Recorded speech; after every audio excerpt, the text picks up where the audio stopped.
High!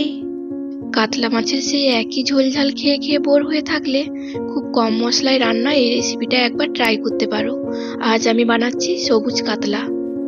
আমি এখানে 3 piece মাছ নিয়ে তাতে সামান্য পরিমাণ নুন, হলুদ আর একটু সর্ষের তেল দিয়ে ভালো করে মেখে নেব।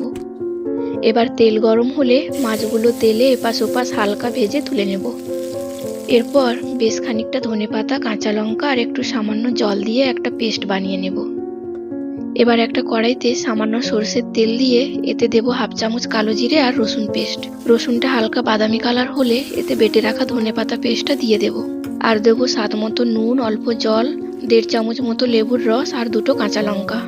গ্রেভিটা ফুটে উঠলে এতে মাছগুলো দিয়ে একদম লো ফ্লেমে 3 মিনিট ফুটিয়ে নেব। গ্রেভি থেকে তেল ছেড়ে এলে খাওয়ার জন্য একদম রেডি সবুজ কাতলা। অন্তত একবার হলেও বাড়িতে ট্রাই করুন, এত কম মশলায় অসাধারণ টেস্টি রান্না। টাটা।